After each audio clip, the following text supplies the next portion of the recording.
Então vamos lá. Hoje vamos falar de cosmologia, tá? De cosmologia. Cosmologia, que é uma das áreas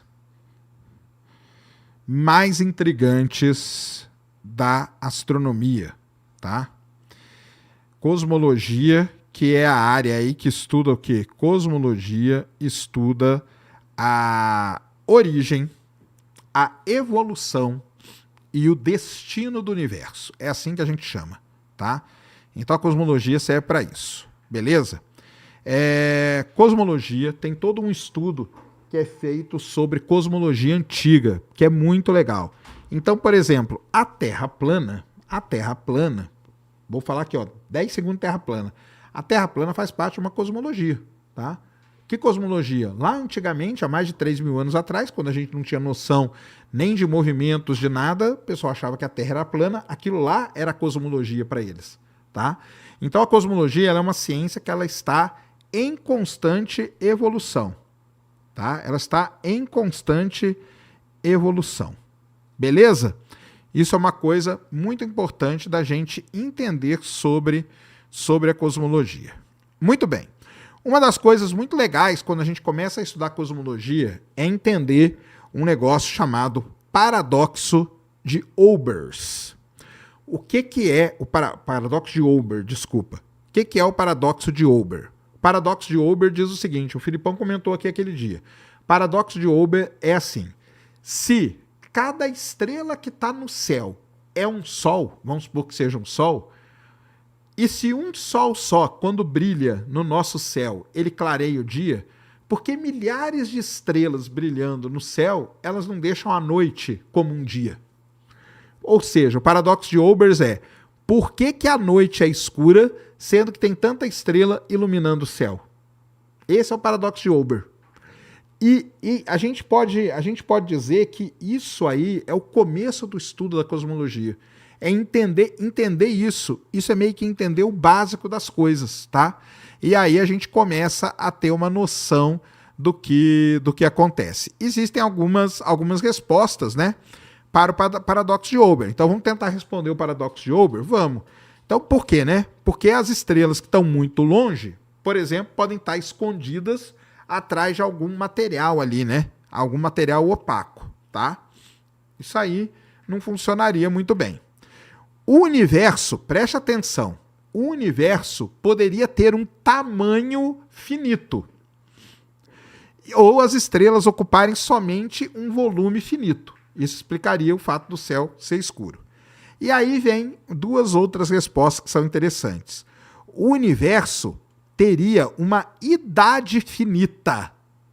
Não um tamanho, mas uma idade finita. Ou seja, as estrelas elas só existem por um determinado intervalo de tempo. Faz sentido? Faz, porque é o seguinte, eu posso estar vendo uma estrela que aquela estrela já morreu, entendeu? A luz dela está vindo, mas a estrela não existe mais. Então ela não está iluminando, entendeu? A luz dela é que está a caminho daqui. Então isso é uma coisa sensacional. Outra coisa também, né? As estrelas distantes, tá? Elas têm um baixo brilho superficial. E aí existe uma regra na astronomia de que é como o brilho, tá? Como o brilho da estrela ele se propaga. Existe uma regra que faz isso, e essa regra tem a distância, dividindo na equação, está a distância ao quadrado. Então quer dizer que a cada vez que você dobra, né, aumenta a distância ali, o brilho cai muito. Por isso que as estrelas estão mais distantes, o brilho que chega aqui é muito pouquinho. Então isso aí que responde o paradoxo de Olber. Mas também tem um lance que a gente ainda não sabia, ou pelo menos a galera naquela época não sabia, tá? Muito bem. Todo o estudo, né?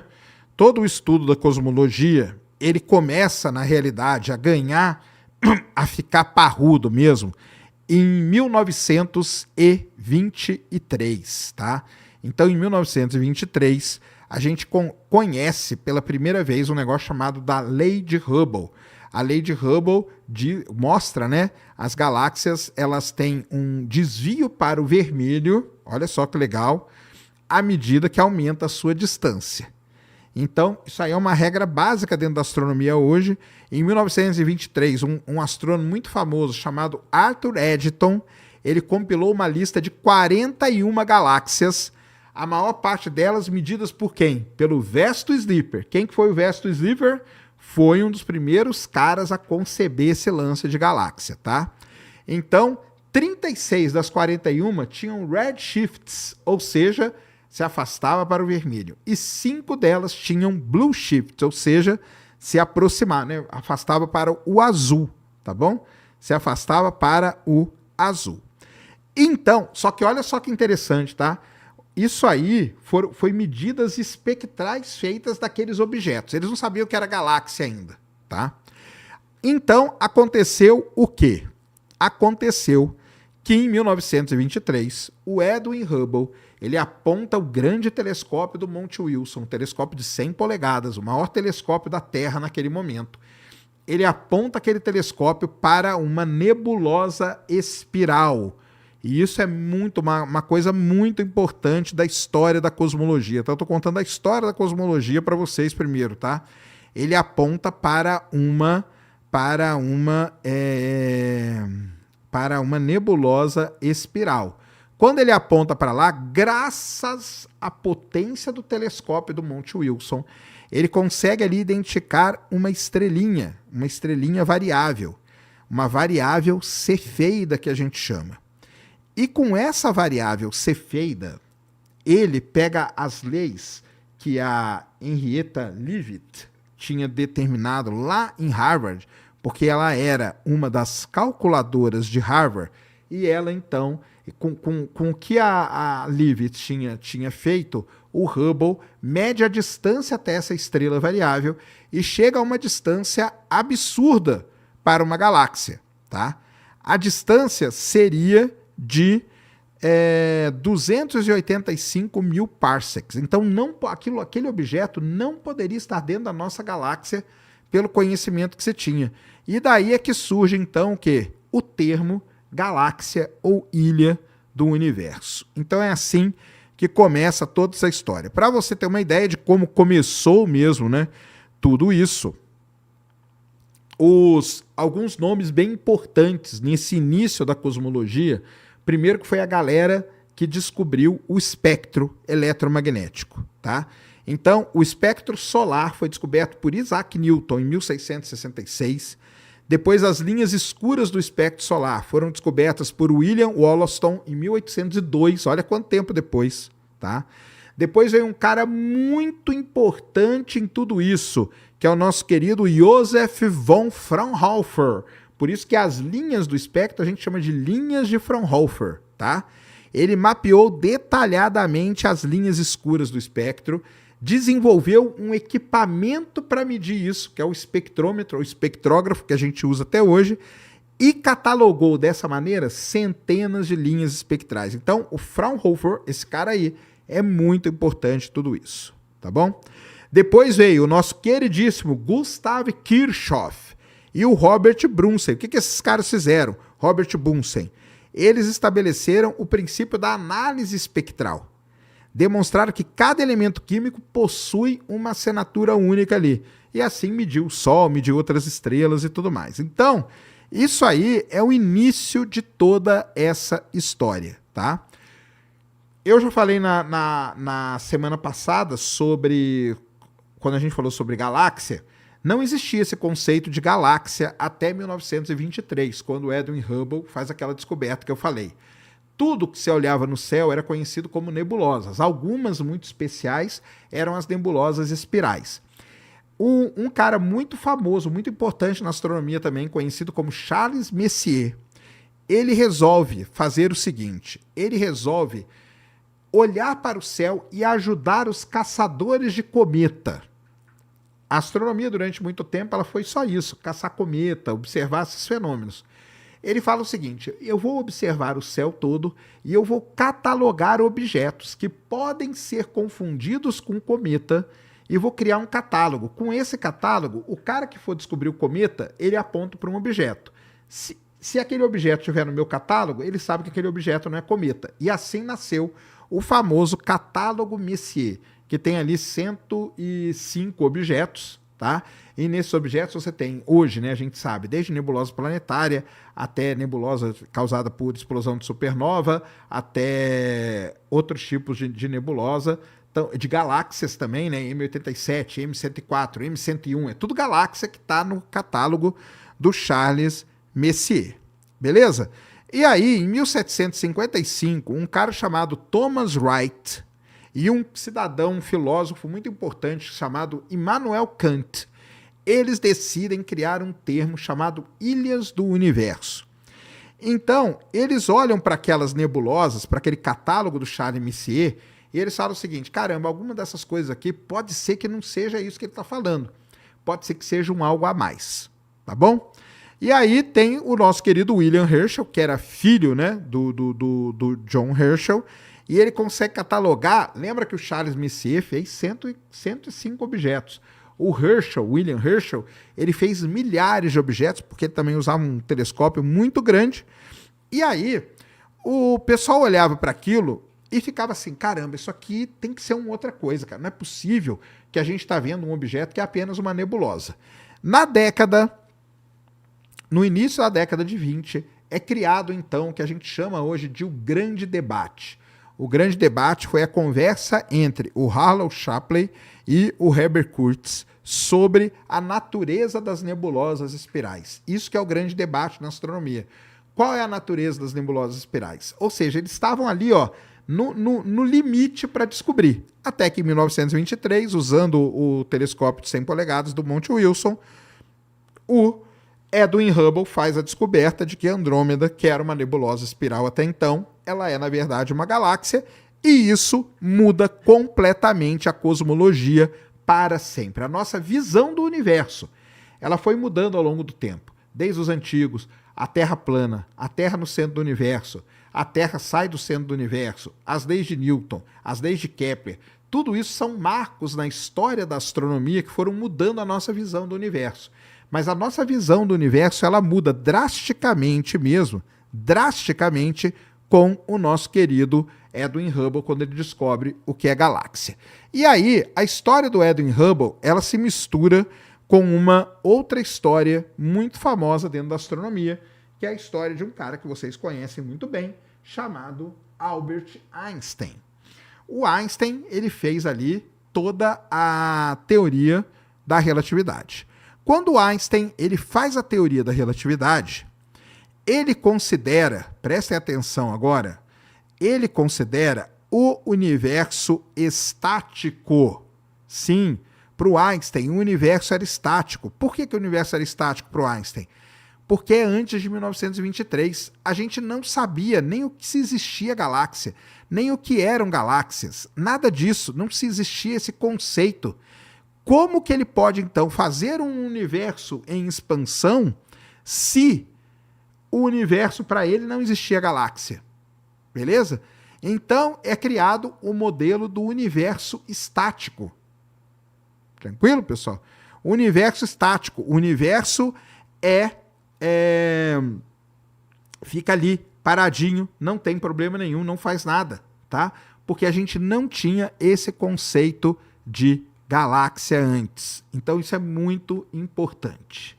Só que quando o Einstein fez a teoria da relatividade dele, quando o Einstein faz a teoria da relatividade, ele descobre um termo que estava relacionado com a expansão do universo. E aquilo ali buga a cabeça dele. Fala, caramba, como que o universo pode estar expandindo se o nosso universo é só nossa galáxia? O resto é tudo nebulosa. Não tem outra coisa que é parecida com a nossa galáxia por aí. Como que esse universo está expandindo? Então ele resolve tirar aquele termo da equação, é a famosa constante cosmológica, que depois ela vai voltar porque realmente prova, né, que o universo está em expansão e tudo mais, mas ele tira da equação a princípio. Ele tira da equação a princípio porque ele achou que estava errado.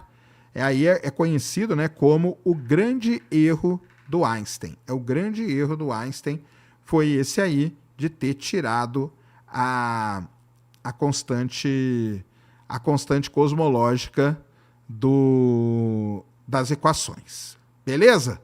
Então isso é algo assim muito importante. Mas naquela época ali, tinha muita gente que estava trabalhando com isso. Muita gente trabalhando com isso. Muita gente pegou as equações do Einstein para resolver. Tá? Muita gente pegou as equações do Einstein para resolver. E um dos caras que fez isso, um pouco antes de galáxia ser descoberta, foi um físico russo, ou soviético no caso, né? Muito famoso, conhecido como Alexander Friedmann.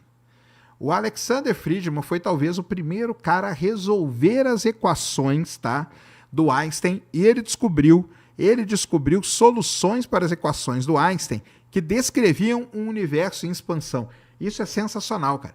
Porque o Einstein, presta atenção, galera, o Einstein tirou aquele termo que cuidava da expansão do universo. O Friedmann resolve as equações do Einstein. Cara, Einstein, fica na sua, eu vou resolver as equações. E ele resolvendo as equações, ele chegou a soluções de que o universo estava em expansão. Ó que loucura. E de forma independente, um outro cara muito famoso nessa história toda, chamado Georges Lemaitre, chegou a conclusões semelhantes, só que lá em 1927. Então a gente estava vivendo ali um período que era... teve ali a relatividade, em 1915 o Einstein publica a relatividade. Em 1922, o Alexander Friedmann resolve as equações e descobre a expansão. Em 1923, a gente descobre que tem galáxias no universo. Mas até então não tinha nada de expansão, tá? Depois, em 1927, o Georges Lemaitre resolve as equações de forma independente e chega no mesmo resultado. E o lance da expansão mesmo, a gente só vai descobrir isso em 1929. Só em 1929, quando quem? Ele de novo. Edwin Hubble faz então a medida das galáxias usando todo o conhecimento que existia lá de espectro. Lembra que eu já falei para vocês? O espectro tinha sido inventado. Ele pega as galáxias, tá? Ele pega as galáxias, coloca as galáxias ali e ele vai medindo a distância. Então, olha para uma galáxia, pega a distância. Vai lá e olha para o espectro, o quanto que ela desviou para o vermelho e marca ali no gráfico. Pega a outra galáxia, pega a outra galáxia, pega a outra galáxia. E quando ele faz isso, ele descobre algo realmente impressionante. Ele descobre o quê? Que existe uma relação perfeita entre a distância da galáxia e o seu desvio para o vermelho. Ou seja, quer dizer que o universo realmente está em expansão, mostrando o que o Alexander Friedmann e o Georges Lemaitre tinham mostrado resolvendo as equações do Einstein. E que o Einstein tinha mostrado também. Mas o Einstein tinha tirado o termo, a constante cosmológica dele da equação. Então, assim, é um negócio, cara, essa história é sensacional. Eu vou te mandando uma figurinha aí, você vai abrindo aí, ó, Cris. Então tá aí uma primeira figurinha muito legal pra gente ver, que é a figura aí da descoberta, tá? Do artigo original do Edwin Hubble, de 1929, e aí você vai ver como que é real o que o cara fez, tá? Você vai ver como que é real. Muita gente fala, o cara viajou, tal, não sei o quê, né? Mas não. O grande Vida Vela! Você tá no meio do furacão, Vida Vela? Sai daí, cara, por favor, não fica aí não. Não fica aí não. Colocou aí?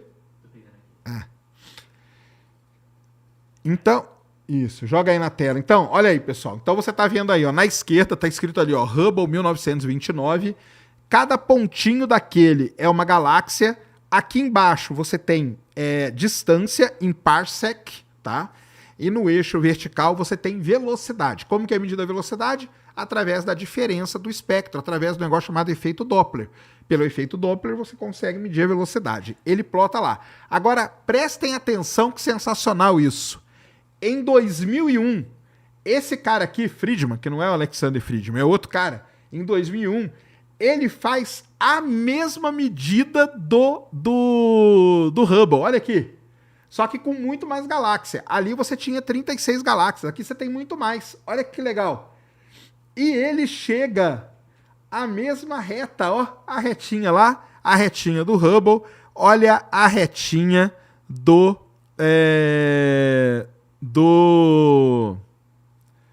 Friedman aqui em 2001. Tá vendo? A mesma reta. Olha aí, a mesma reta. Tá? Mostrando, então, que o que foi feito... Isso aí que é incrível, pessoal. Porque o Hubble fez isso em 1929, tá? 1929, o Edwin Hubble, lá em Mount Wilson, fez isso aí. E agora o Friedman em 2001. E depois, daqui a pouco, nós vamos mostrar a continuação dessa história. Grande César Lenz, tá aí. Grande professor. Sérgio manja de tudo. Manja na casa. Você tinha que estar aqui, né? Você tem que estar aqui em São Paulo, cara, para vir aqui sempre. Adoro a história do desenvolvimento de nossa cosmovisão, é mesmo. O Einstein e o De Sitter, é verdade. O De Sitter também, que defendia a visão do universo estático, mesmo porque eles não conheciam nada, né, professor? Versus o Friedman e o Lamartre, um embate ciência épico, isso mesmo. E outra coisa, né? Um embate e tudo feito de forma independente, né? Porque enquanto o Friedman fazia o seu negócio lá, o Lamartre fazia aqui, e eles resolvendo as equações do Einstein, chegaram no mesmo resultado. Então isso aí é realmente um negócio impressionante, tá? Então, é isso que acontece. O Einstein, quando os caras mostraram isso aí para ele, o Einstein rejeitou, tá? O Einstein rejeitou. Falou que vocês estão tudo maluco, cara. Esquece isso aí. Tudo rejeitou. Só que depois ele reconheceu o erro dele. E aí, por isso que é conhecido, tem até um livro, né, que chama, né, o maior erro do Einstein. Então, a constante cosmológica é conhecida como o maior erro do Albert Einstein. Depois isso aí vai voltar, porque lá em 1998 nós vamos descobrir algo sensacional no nosso universo, tá? Mas até aqui estamos acompanhando? Como que tá? Estão acompanhando? Raciocínio? Tá acompanhando o raciocínio?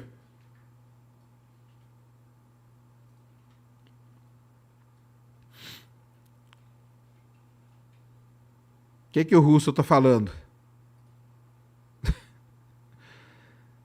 Vocês estão brigando aí.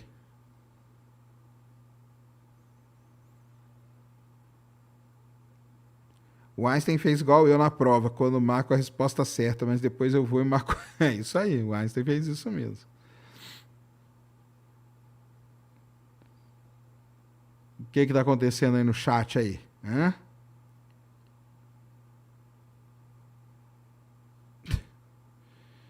Mandou o número do seu CP.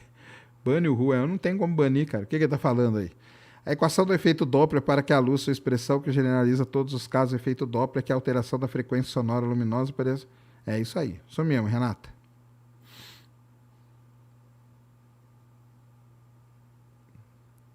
Einstein só estava errado quando estava certo. É isso mesmo.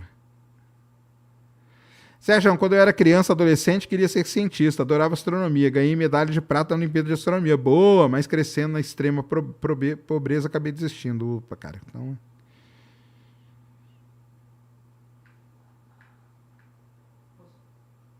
Esse Monark mandou mensagem aí? Sério? É, o Monark Podcast?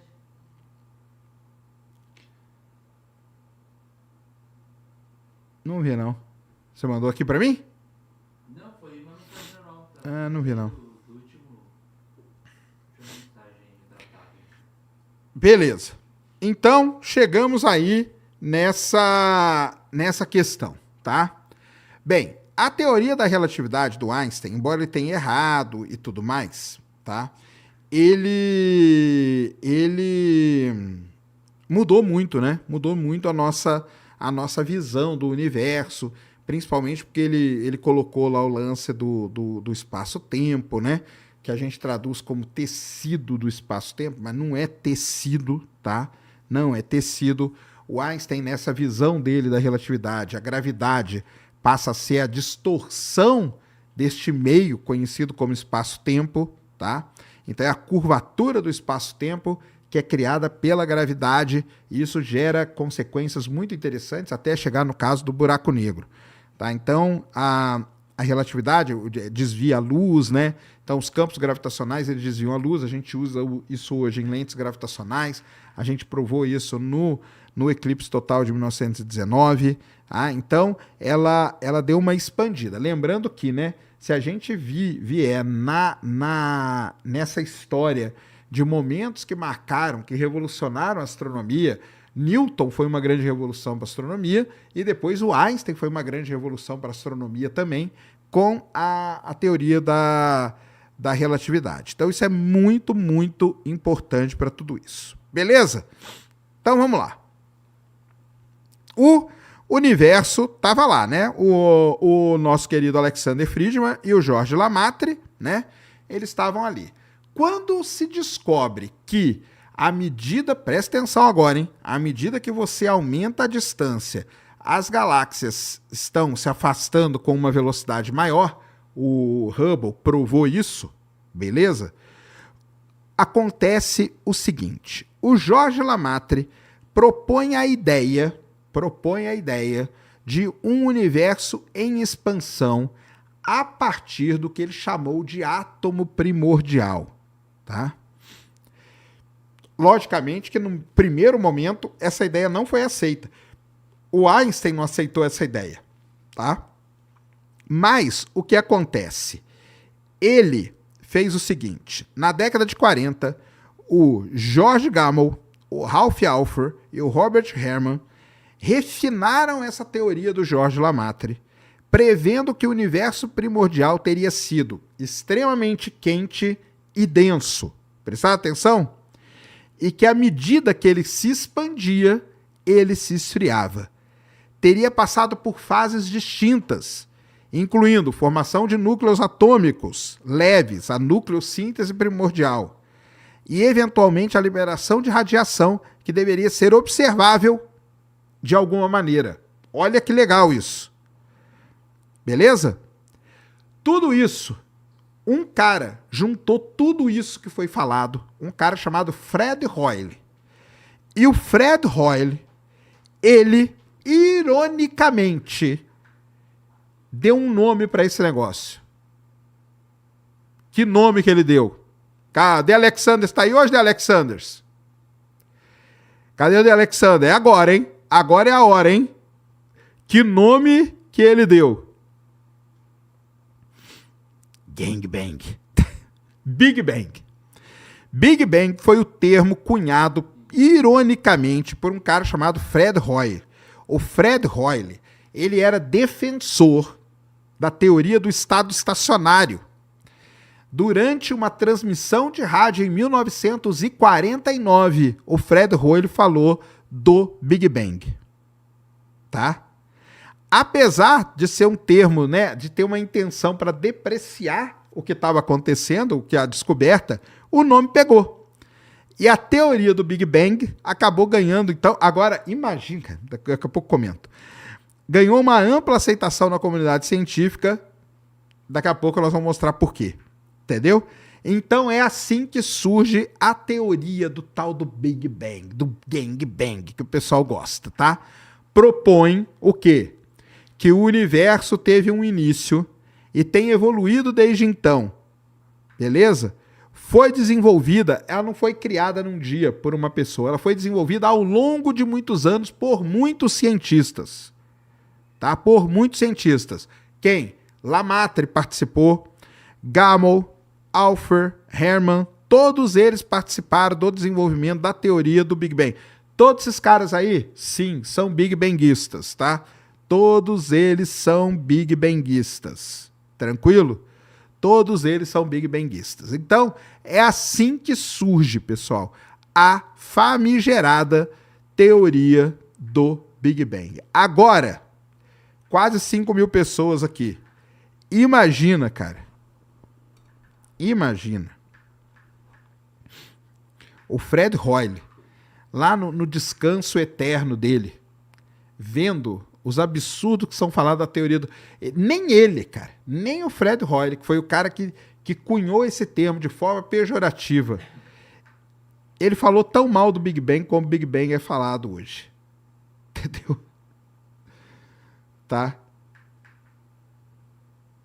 Então é isso que acontece. Jonathan Jesus acabou de virar membro do canal. Galera aí que tá virando membro, tá? Entre lá na aba comunidade do YouTube. Lá vai ter o que para você? Lá vai ter um link E com o link você vai entrar aqui no grupo do Telegram, tá? E quem estiver aqui no grupo, ó, pode mandar mensagem aqui para mim, tá? Você que está aí no grupo de membros do Ciência Sem Fim, vocês têm prioridade, tá, galera? Pode mandar mensagem que eu estou com o grupo aberto aqui, tá? Grupo aberto. Estamos com 68 membros lá, tem muito mais. Então, você que não, né, vai aí, beleza? Então, paramos ali na nossa historinha do nosso querido Big Bang, tá? Então, é assim que nasce a teoria do Big Bang. Ela vai contra a teoria do steady state, que a gente chama, que é estado estacionário. A teoria do steady state, ela levava em consideração o que a gente chama do princípio cosmológico perfeito. Princípio cosmológico perfeito é que o universo é espacialmente homogêneo e isotrópico nas grandes escalas e que suas propriedades são constantes ao longo do tempo. Isso é a teoria do estado estacionário. A teoria do Big Bang tem um princípio cosmológico também. O universo é espacialmente homogêneo e isotrópico nas grandes escalas, mas as mudanças com o tempo o tornam mais frio e menos denso. Então essas eram as duas grandes teorias que tinham. E o que é legal de tudo? Imagina que isso é só a ideia. Aí você vai observar lá com o Hubble. Senta lá do lado dele no Monte Wilson. Vamos ver se isso aqui pode fazer sentido. E começa a observar as galáxias. As galáxias mais distantes estão se afastando mais rápido. E isso tem a ver com qual dos dois? Lógico, tem a ver com o Big Bang e não com o estado estacionário. Então é assim que a galera prova, né? Isso é uma prova das coisas, tá? É proposta uma ideia para o universo e você começa a observar as coisas. E quando você observa que eu aponto para uma galáxia, meço a distância até ela, meço a velocidade dela, põe numa galáxia mais distante, mais rápido, mais distante, mais rápido. Opa! Isso aí tem tudo, isso aí tem a ver com o universo estacionário, do estado estacionário? Não tem. Tem a ver com o universo em expansão, um universo que a gente chama neste modelo do Big Bang. Entenderam esse lance aí? Ou não? Entenderam ou não?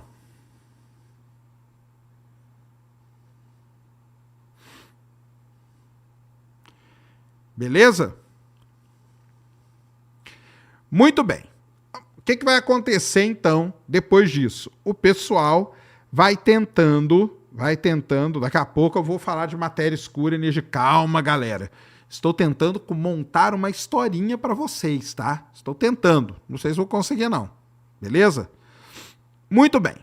Lembra que ali na proposição desse universo que nasce, desse universo que expande e tudo mais, ele deveria emitir uma radiação nesse processo, porque você teria uma nucleossíntese primordial?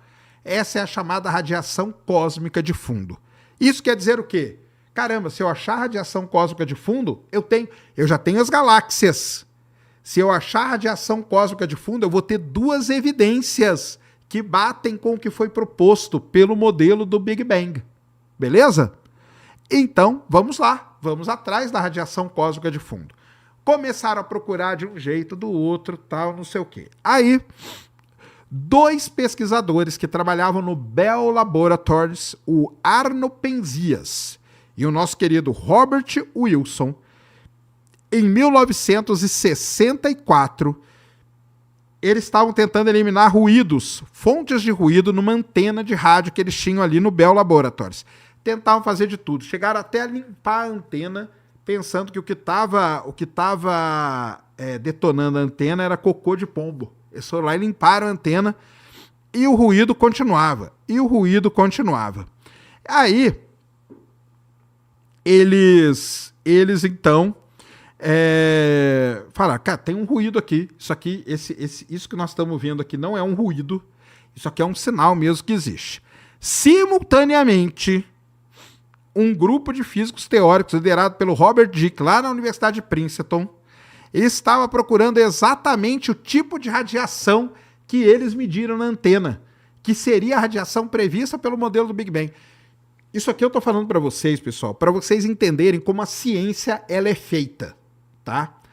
A ciência, presta atenção no que eu vou falar. Presta atenção no que eu vou falar. A ciência não é feita assim, cara. Você tá dormindo e de repente, Big Bang. Não é assim que acontece, tá? Foi proposto um modelo, foram observadas galáxias. Opa, legal. Pô, mas o modelo fala que teria que ter essa radiação. Tá lá o Penzias e o Wilson lá mexendo e tal. Pô, tem uma radiação aqui, tem um negócio aqui. E lá na Universidade de Princeton, de forma independente, sem conhecer os caras, os físicos teóricos estavam querendo achar uma radiação que é aquela que a antena do Penzias e do Wilson detectou. Vocês entendem como que o negócio ele é magnífico? Por isso que a ciência é um negócio tão legal de entender? Beleza? Então é isso que eles fizeram. A descoberta, né, da então radiação cósmica de micro-ondas de fundo, né, ou radiação cósmica de fundo de micro-ondas, forneceu uma forte evidência para a teoria do Big Bang e contra a teoria rival. Qual era a teoria rival? Do estado estacionário. A radiação cósmica de fundo tem uma temperatura de cerca de 2,7 Kelvin e é uniforme em todas as direções que a gente olhar, consistente com a ideia do quê? De um universo primordial, extremamente quente, que se expandiu e esfriou. Olha que demais. Os estudos posteriores da radiação cósmica de fundo, incluindo, aí eu vou mostrar um negocinho aqui para você, começaram a revelar umas coisas, umas pequenas flutuações. Mas então vamos lá. O que nós temos agora a favor do Big Bang? Nós temos as galáxias e nós temos a radiação cósmica de fundo. Coisas que a gente detecta. Não tem ninguém inventando. Não é CGI. Não é balela. Foi feito por grupos independentes. Isso é que é mais importante, pessoal. Tá? E aí chegaram nisso. Show de bola até aqui? Estão entendendo a historinha do universo até aqui? Como que vocês estão? Falem aqui comigo.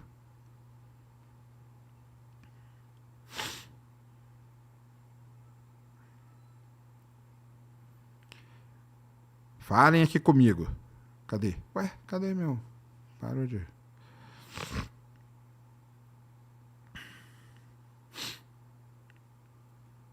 Já falei do furacão.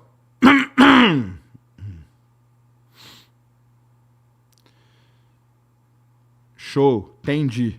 Entenderam? Tudo ferrado. Boa. Já falei do furacão. Já falei do furacão. Já falei do furacão. Muito bem, então. Então vamos lá. Ó, o canal Dark Mano Punk mandou o seguinte: sacane. Fomos criados pelas máquinas. Não são máquinas que criamos. São máquinas que se criam e procriam no espaço. Seres conscientes, tecnológicos. Mas são seres ou são máquinas, cara? Somos o protótipo mais resiliente nesse solo alien. Caramba, cara. Isso é o quê? Um roteiro de uma ficção científica? Porque isso aí não é a nossa vida.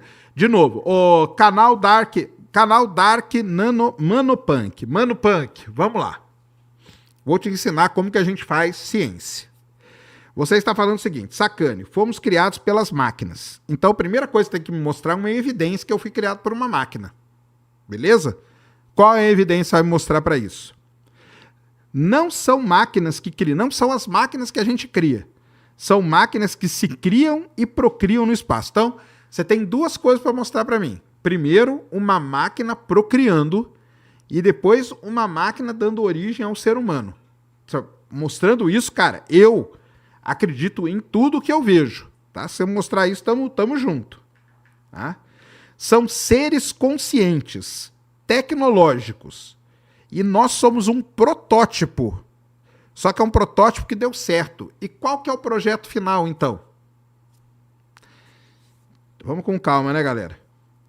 Vamos com calma. Com calma. Tá? Com calma.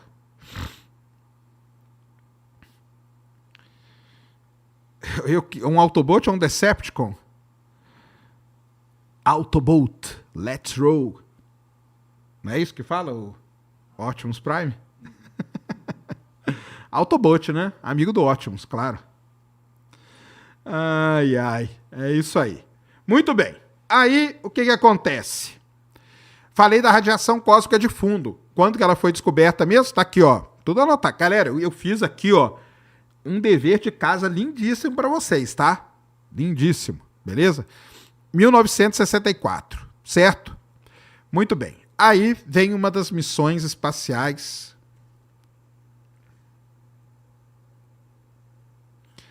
mais sensacionais de todos os tempos. Agora eu vou falar de 3 missões aqui que são um espetáculo, tá? A primeira missão foi a chamada missão COBE, tá? Missão COBE foi um satélite lançado ao espaço, tá? E ele conseguiu, foi pela primeira vez, lembrando, hein? Tudo isso aí era medido numa antena lá, né, ferradona e tal, que pensava que era ruído e não sei o quê. Porém, lançaram uma missão chamada COBE, que quer dizer Cosmic Background Explorer, tá? Cosmic Background Explorer. E aí, essa missão conseguiu pela primeira vez na história medir a radiação cósmica de fundo do universo, que é a missão COBE. Eu vi que já vou colocar as 3 de uma vez. Espera aí.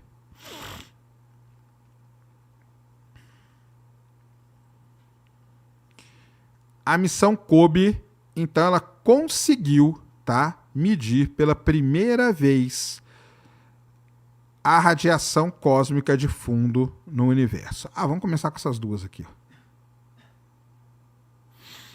Olha só que demais.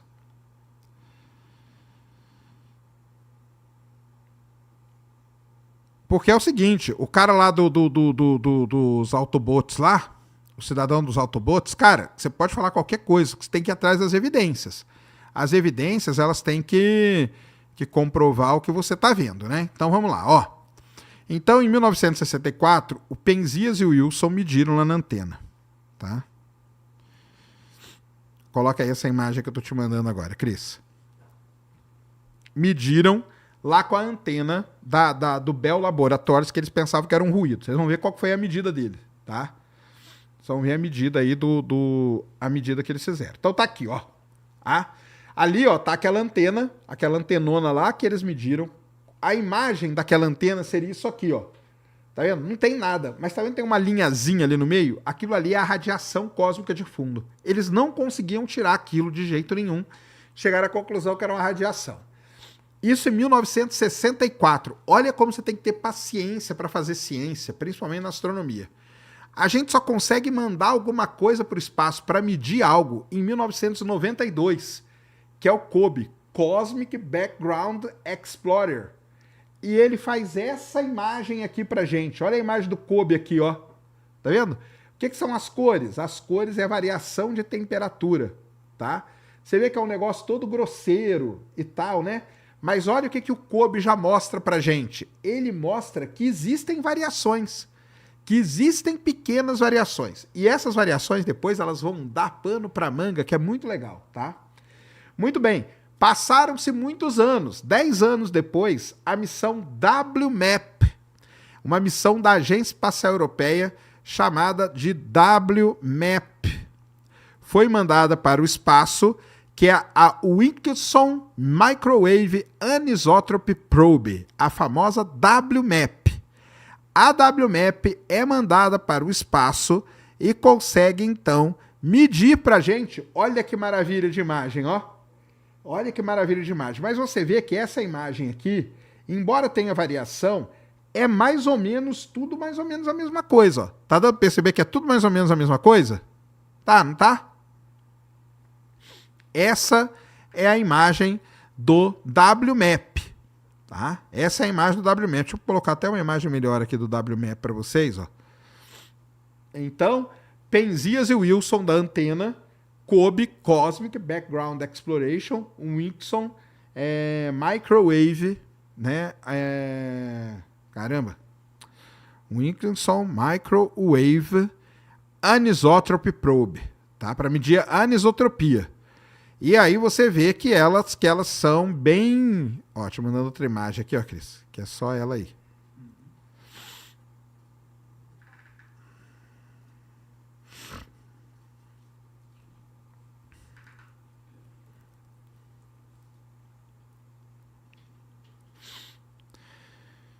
Então vocês vão ver aí a imagem do WMAP. E alguns, olha aí que coisa linda, ó. Isso aqui é a radiação cósmica de fundo. Então você está vendo que tem umas variações, né? Aqui tá vermelho, aqui tá azul. Aonde é vermelho é um pouquinho mais quente, aonde tá azul é um pouco mais frio.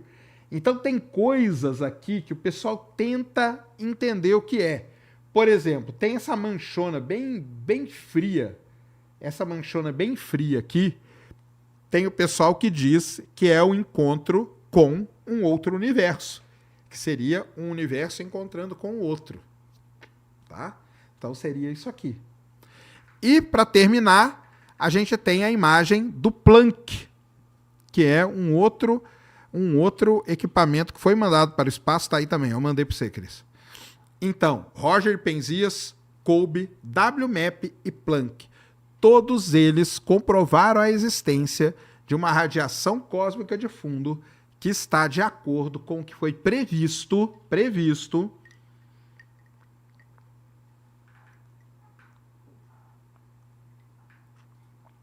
pelo modelo do Big Bang. Tá ali, ó. Pode aumentar aquela imagem ali?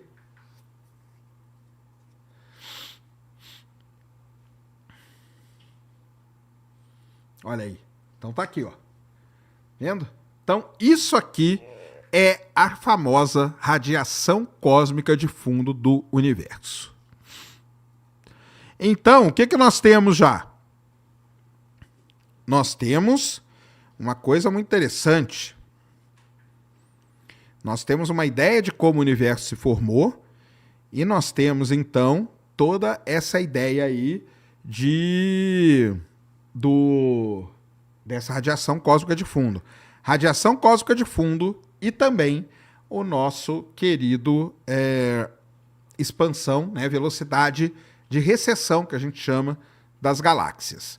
Essas duas coisas aí eram pontos para o Big Bang contra o quê? A ideia do universo steady state. Beleza? Jefferson Nascimento mandou aqui. Sacane.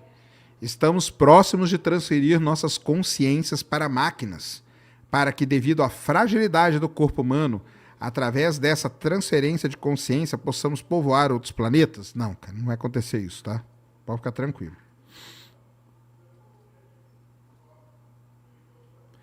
Beleza? Posteriormente, constataram ser o ruído da origem cósmica que pode ser associado à teoria do Gamow, de que deveria persistir até os dias atuais um sinal residual do próximo universo captar. Isso aí, tem isso aí também. Divulgo Pix pra galera ajudar o pessoal aqui na Flórida. Tem Pix aí, Rússio? Ah, mas Rússio, é você que tá aprontando confusão. Assim como o cubo é a projeção tridimensional de um quadrado, o Tesseract... Eita. Uma coisa que não entendo do que é feito o tecido. O tecido não existe tecido, cara. O que você não entende, você tá toda a razão de não entender. Porque alguém traduziu essa porcaria como tecido e ficou isso aí para sempre, tá? Ó, o canal Dark do Mano Punk falou, me leva aí que te explico. Não, cara, explica aqui. Se a sua explicação fizer sentido, eu te trago aqui. Bora? Eu não quero explicação, eu quero evidências.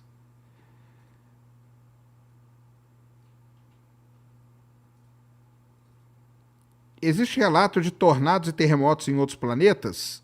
Sim. Em Marte nós já registramos mais de 3.000 terremotos e tornado em Marte tem. Chama-se Dust Devils, tá?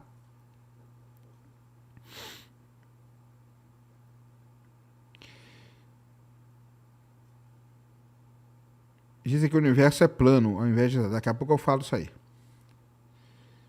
Flecha do tempo eu vou falar, tá? Vou falar da flecha do tempo.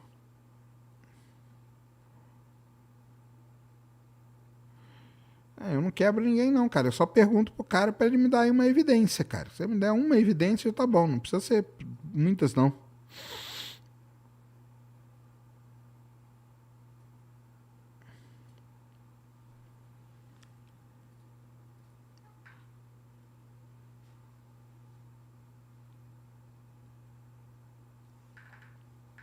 Beleza. Então, muito bem.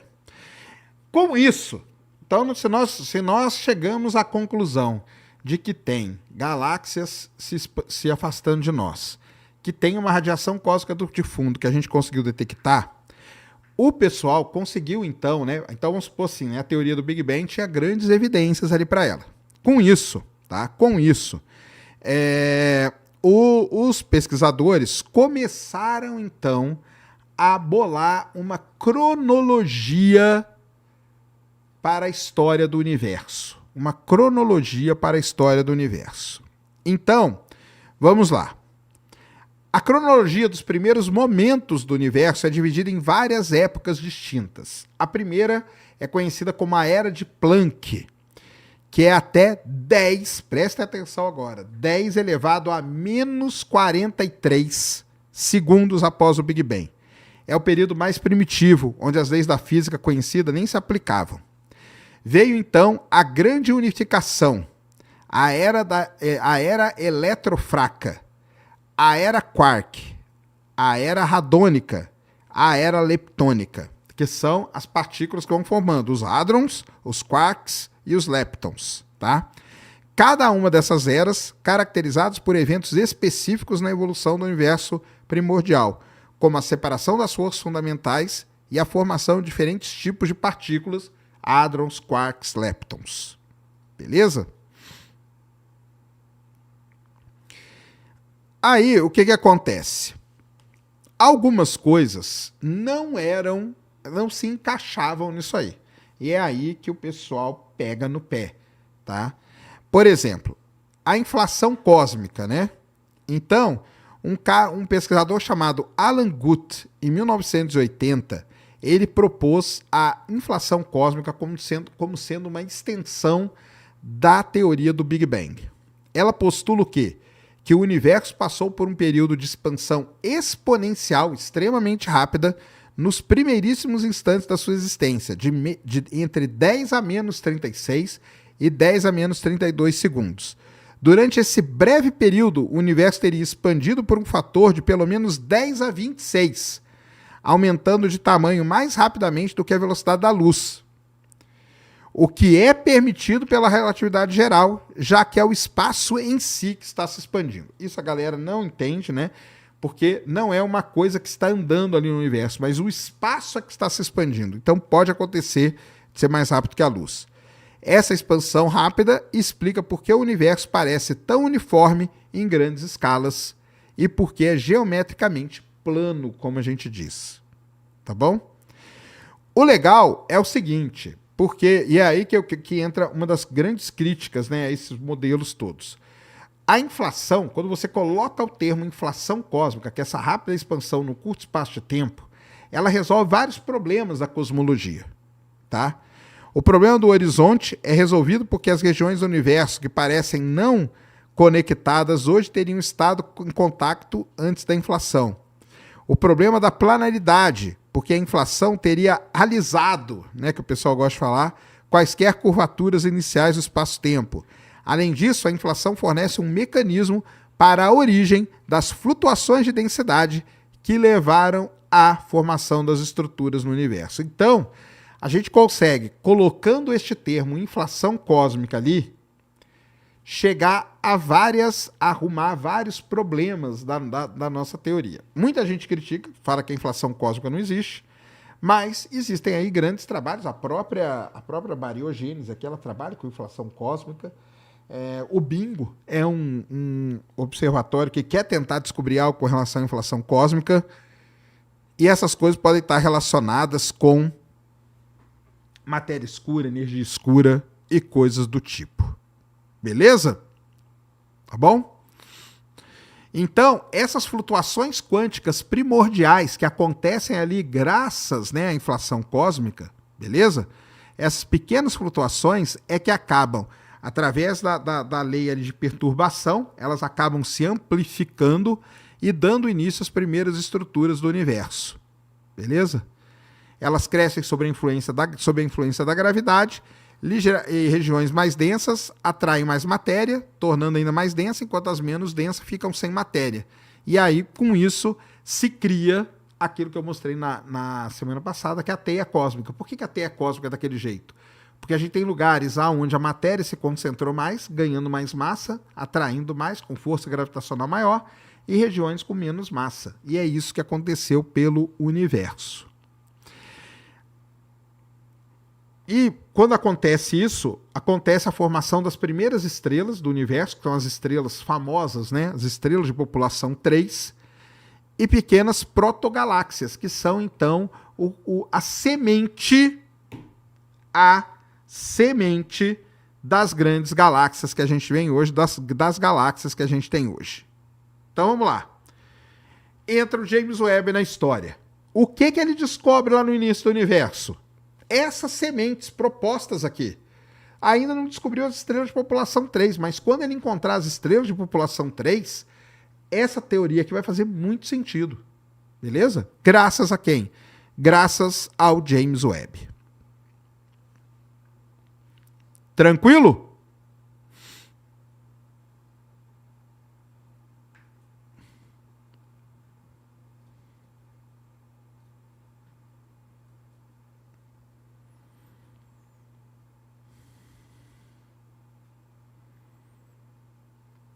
Quase 5 mil pessoas, não, mais de 5 mil, né?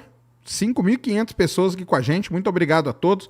Galera, eu não pedi, né? E eu não peço, vocês não fazem, né? Então o que vocês têm que fazer? Entra aí, senta-lhe o dedo no like. Senta-lhe o dedo no like. Nós estamos com 5.514 dispositivos conectados e só estamos com 2.900 likes. Então, senta o dedo no like. Senta o dedo no like, por favor, agora. Vai, sentando o dedo no like. Bora. Senta o dedo no like, por favor. Like aí, galera. Like. Já falei do furacão hoje, tá? Já falei do furacão aqui pra vocês. Tá tranquilo até aí? Estão entendendo? Só que a teoria do Big Bang, ela não é perfeita. Tá? A teoria do Big Bang, obviamente, ela não é perfeita. E ela recebe críticas, muitas críticas. Então vamos lá, ó. A teoria do estado estacionário, proposta pelo Fred Hoyle, pelo Hermann Bond e pelo Thomas Gold em 1948, sugeria que o universo sempre existiu e sempre existirá em um estado constante. Essa teoria foi amplamente abandonada depois com essas descobertas, principalmente da radiação cósmica de fundo. Mas tem a teoria dos modelos cíclicos, proposta pelo Paul Steinhardt e pelo Neil Turok, tá? Que sugerem que o Big Bang foi apenas o mais recente de uma série infinita de Big Bangs. Então é muito gangbang por aí para todo mundo, entendeu? Existem também questões que estão resolvidas na teoria do Big Bang. Por exemplo, a natureza da singularidade inicial permanece um mistério, pois as leis da física não funcionam. A origem da assimetria, aqui que a galera pega no pé, a assimetria entre matéria e antimatéria. Porque, na verdade, se você for pensar friamente, não era nem para existir o universo. Porque se formou matéria, se formou antimatéria e se elas se aniquilam, não era para ter nada. Mas tem o universo, porque nós estamos aqui. Por que existe essa assimetria? Será que nós estamos num bolsão de matéria? Será que esse bolsão de matéria foi expelido para algum canto? Não sabemos, tá? Além disso, a natureza da matéria escura e energia escura, que compõe 95% do universo, ainda é desconhecida. Então, assim, a teoria do Big Bang, ela não é a resposta definitiva, mas ela é sim o modelo cosmológico mais bem sucedido e amplamente aceito por aí. Tá? E amplamente aceito por aí. Eu parei ali, né? Eu parei ali na era leptônica, né? Que vai de 1 a 10 segundos do início do universo.